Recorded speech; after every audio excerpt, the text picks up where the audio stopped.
Welcome to a new episode of Democracy at the Crossroads, a platform that seeks to defend democracy at all costs. The elections are getting over today. In a few hours, we'll get to know the exit poll results. There is no denying that the communal and authoritarian establishment, which is hell-bent on destroying Indian democracy, had faced a resolute fight from a united, one can say, almost united opposition.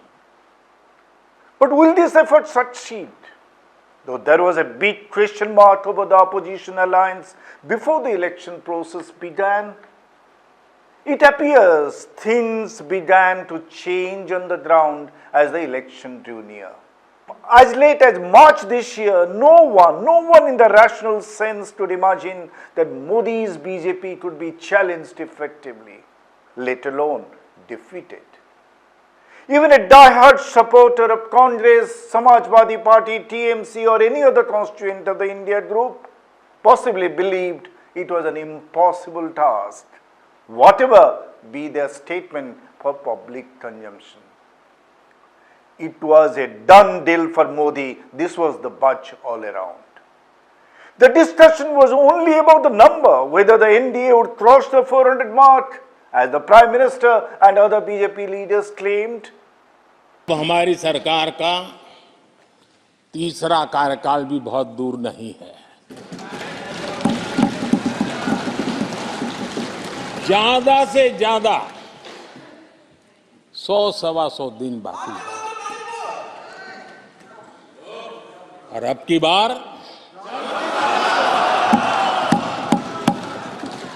पूरा देश कह रहा है, अब की बार खड़गे जी भी कह रहे हैं।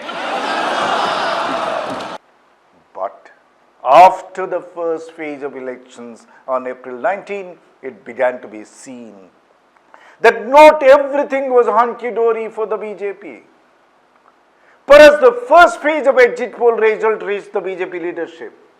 It seems, disheartening for it. So the party turned defensive. The opposition parties expectedly grew aggressive and assertive. This marked a departure in PM Modi's electoral campaign. He was hitherto waging the campaign on a positive vote as to what he has done for 140 crore Indians. Suddenly he changed track. He began to unleash communal vitriol in his speeches from April 21st onwards. Ghuspetiya, Muslim lead, Jada Bachche पैदे करने वाले mangalsutra, these became part of his lexicon. होने का कीमत का मुद्दा नहीं है, उसके जीवन के सपनों से जुड़ा हुआ है। तुम उसे छीनने की बात कर रहे हो अपने मैनिफेस्टो में। गोल ले लेंगे, सबको वितरित कर देंगे। और पहले जब उनकी सरकार थी, उन्होंने कहा था कि देश की संपत्ति पर पहला अधिकार मुसलमानों का। ये संपत्ति इकट्ठी करके किसको बांटेंगे? जिनके ज्यादा बच्चे हैं उनको बांटेंगे। घुसपैठियों को बांटेंगे। Narendra Modi thought that by unleashing an unabashed communal campaign, he would polarize and consolidate the majority vote bank that would counter the anti-incumbency that had set in. But that, it appears, has not helped. The anti-BJP sentiment that began as a stream seems to have enlarged into a river. The field reports tell us that the groundswell of anti-BJP sentiment is overwhelming the traditional BJP strongholds, even in Uttar Pradesh, where BJP and its ally had won a landslide 65 out of 80 seats.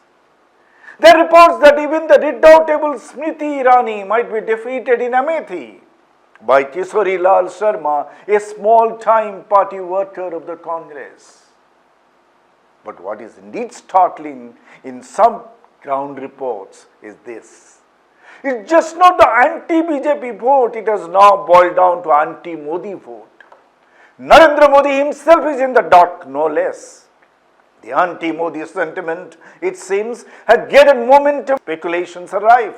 If Modi himself may become a victim of this anti-Modi sentiment that has spread lately in the Hindi heartland. Unfortunately for Modi, his own seat, Varanasi, goes to polls today, 1st June, in the last phase. Of course, the PM seat was kept for the last phase by the Election Commission in order to facilitate, in order to enable the Prime Minister to mobilize nationwide resources in his constituency. Elections in Gujarat are over. Gujarat State BJP President Shia Patel is stationed in Varanasi with all his army to campaign among Gujaratis in the city. Bombay elections are over. Piyush Goyal is in Varanasi to campaign among Maharashtrians in Varanasi.